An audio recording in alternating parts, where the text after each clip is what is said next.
Bonjour mes amis, que Dieu vous bénisse tous et que le Saint-Esprit vienne guider le cœur, l'âme de chacun pour que chacun vienne prendre les bonnes décisions dans sa vie afin de pouvoir être bénéficié à cause de ces bonnes décisions.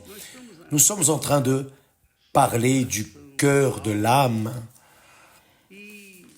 Et lorsque nous méditons dans le cœur, que nous parlons du cœur, nous voyons que réellement, ce que Dieu a dit à travers Jérémie, réellement, le cœur est désespérément malin, désespérément tortueux par-dessus tout. Et il est aussi perverse, il n'est pas seulement tortueux, mais il est perverse, méchant. Donc, lorsque nous évaluons et pesons cette situation du cœur ou de l'âme, nous pouvons évaluer pourquoi, nous allons découvrir pourquoi nous faisons tant d'erreurs, tant de décisions erronées nous prenons dans ce monde, n'est-ce pas? Nous apprenons vraiment, je me suis trompé à cause de ceci et de cela. Et grâce à Dieu, si nous vérifions et conférons que c'est nous, notre propre cœur, qui nous fait nous tromper, et non les personnes qui sont autour de nous, qui sont coupables de nos erreurs, parce qu'il est commun à l'être humain de chercher une personne coupable. Il est commun à la personne de ne pas accepter ses propres culpabilités et erreurs et considérer que ce fut une injustice et un tas de choses. Mais c'est le cœur, c'est l'âme de la personne qui est inclinée vers le mal et elle suit le chemin du mal parce qu'elle dirige le cœur vers le mal. Donc, voyez que nous avons l'exemple d'Ananias et de Saphira. Ils vivaient dans une communauté chrétienne, une communauté où les personnes venaient de se convertir et à cause de cela, ces personnes rassemblaient tout ce qu'elles avaient parce que le cœur, l'âme était devant Dieu et ils voulaient annoncer, prêcher l'évangile, divulguer la parole de Dieu. Donc ils prenaient librement et spontanément, vendaient leurs biens, ils vendaient tout ce qu'ils avaient, leurs propriétés, ils vendaient, prenaient la valeur de l'argent et le mettaient aux pieds des apôtres. Donc, il est dit que l'Église à cette époque n'était qu'un cœur et qu'une âme. C'est écrit. La multitude de ceux qui avaient cru n'était qu'un cœur et qu'une âme.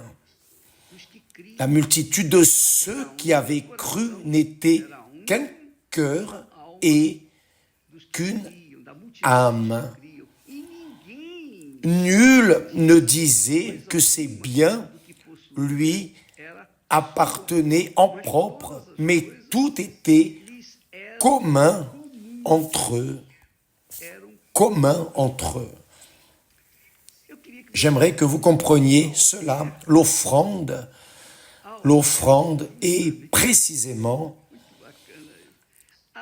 notre offrande, quelle que soit l'offrande que nous déposions sur l'autel, reflète la gratitude, reflète le cœur, reflète l'âme, reflète notre intérieur, notre intime que nous déposons sur l'autel. Dieu n'a pas besoin d'argent, n'a besoin de rien. Il n'a pas besoin de propriété, d'offrande, de rien. De quoi Dieu a-t-il besoin? Il est le pourvoyeur de toutes choses, mais il a institué l'offrande comme quelque chose de représentatif, quelque chose qui symboliserait ce que Dieu ferait plus tard, là, au calvaire, lorsqu'il a donné son Fils Jésus pour toute l'humanité, dit le texte sacré. Il est écrit que Dieu a tant aimé le monde,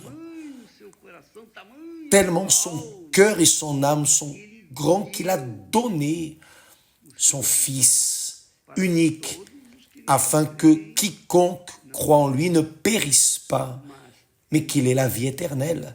Donc, l'Église primitive était remplie de cet esprit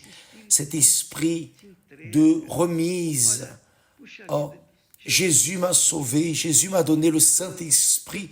J'ai le Saint-Esprit. Je ne veux rien d'autre dans cette vie, je ne veux rien d'autre de ce monde. Je veux mener à d'autres personnes ce qu'il m'a donné, le salut. Mais malheureusement, parmi eux, comme parmi nous, cela se produit également. Et beaucoup, un certain homme nommé Ananias avec Saphira, sa femme, vendit une propriété en pensant déjà tout remettre aux pieds des apôtres. Mais lorsqu'ils étaient seuls, leur cœur a changé. Leur cœur, leur âme n'était pas un seul et une seule. Au contraire, ils étaient partagés, c'est beaucoup. On va garder une partie et on ne va donner que l'autre moitié. Ils n'avaient rien à donner. L'offrande est quelque chose de spontané. Si ce n'est pas spontané, si ce n'est pas une libéralité, si ce n'est pas avec joie, Dieu ne l'accepte pas.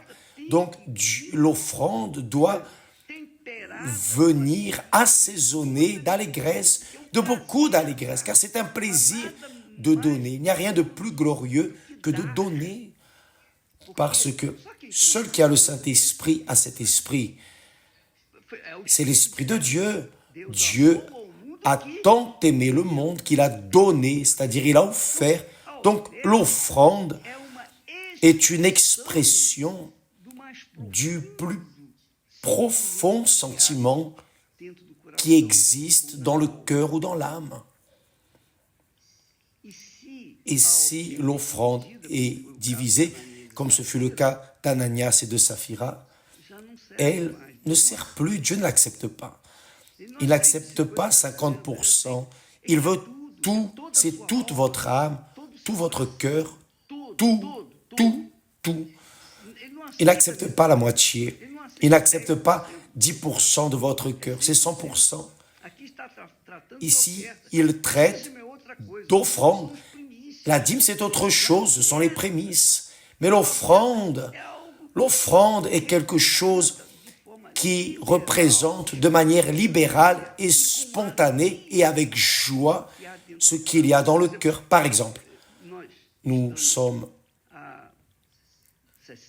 cela fait 60 ans que nous annonçons l'évangile aux personnes, essayant de donner aux personnes ce que Dieu nous a donné. C'est une allégresse immense. Je ne me fatigue pas de mener, de prêcher, d'enseigner, d'essayer d'aider les personnes. Je ne me fatigue pas car je le fais avec joie dans le cœur, dans l'âme. Donc Dieu est en train de voir ce qu'il y a en moi. Mon travail est le reflet de ce qu'il y a à l'intérieur de mon âme ou de mon cœur. L'Église primitive avait un seul cœur, une seule âme.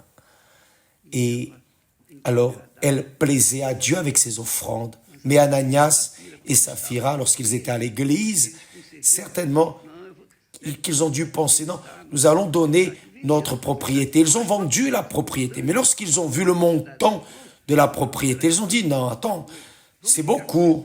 On va garder la moitié, donner l'autre moitié. Les autres donnent tout. On n'a pas besoin de tout donner. Donc, ce cœur malicieux, c'est ce cœur malicieux qui déplaît à Dieu, parce que personne n'est obligé de donner. Et si on donne, alors on doit donner avec allégresse. Et si on donne avec tristesse ou amertume, il vaut mieux ne rien donner. Car on ne donne pas au pasteur, à l'église, pour l'institution, que ce soit avec allégresse ou amertume, c'est de l'argent. On va pouvoir payer le loyer, toutes ces choses. Mais pour Dieu, ça n'a pas de valeur. Dieu n'accepte pas. C'est ce qui est arrivé. Lorsqu'il a présenté son offrande, la moitié de son offrande, alors l'apôtre Pierre lui a dit, « Ananias, pourquoi Satan a-t-il rempli ton cœur ?» Satan a rempli le cœur d'Ananias et de Saphira parce que leur cœur était partagé. Ils ont retenu une partie de l'offrande. La moitié de l'offrande est restée pour eux. Donc, le cœur était partagé. Alors Satan est entré. Et c'est pour cela qu'il est mort. Il est tombé mort. Et son épouse également est morte à cause, parce qu'ils ont offensé, non l'Église, non l'apôtre, mais Dieu. Il est écrit, « Pourquoi Satan a-t-il rempli ton cœur au point que tu montes au Saint-Esprit et que tu aies retenu une partie du prix du champ? S'il n'avait pas été vendu, ne te restait-il pas? Et après qu'il ait été vendu, le prix n'était-il pas à ta disposition? Pourquoi as-tu pu mettre en ton cœur un pareil dessein, c'est-à-dire cette pensée, ce propos dans ton cœur? Ce n'est pas à des hommes que tu as menti, mais à Dieu. Mais à Dieu. Alors, il est tombé au même instant et il est mort. Et ensuite est venue son épouse et elle est morte également. Mes chers amis, votre offrande, mon offrande, dira à Dieu, il nous connaît déjà, mais notre offrande va rendre témoignage devant Dieu si nous sommes justes ou injustes. C'est cela, devant lui.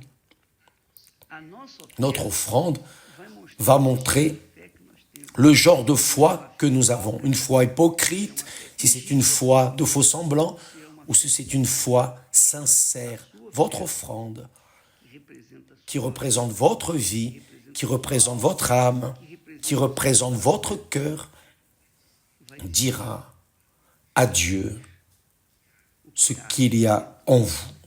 C'est la réalité. Apprenez, avec le cœur vous apprenez, vous êtes en train d'apprendre maintenant avec la Bible que le cœur peut être une bénédiction ou une malédiction. Cela dépend du cœur. Le cœur est source de vie pour ceux qui sont droits, mais c'est une source de mort pour ceux qui sont injustes, pour ceux qui sont faux semblants et hypocrites. Pensez bien en relation à votre cœur, parce que vous êtes peut-être cette personne qui prie, qui demande à Dieu, qui donne des offrandes, qui participe à des campagnes, etc. Mais votre cœur n'est pas loyal envers Dieu. Et comment voyez-vous cela? À travers votre offrande. Votre offrande montre qui vous êtes. Mon offrande montre qui je suis. Mon offrande révèle mon âme. Mon offrande révèle mon cœur. Et alors, en accord avec notre cœur, son penchant, nous serons ou nous ne serons pas bénis. C'est ainsi que Dieu utilise ce critère, c'est ce critère que Dieu utilise pour choisir ses appelés, les nombreux appelés. Dieu en choisit un peu d'élus, parce que ce sont eux dans lesquels Dieu prend plaisir. Dieu prend plaisir dans un cœur sincère, transparent, un cœur ouvert, franc, un cœur qui n'a rien à cacher.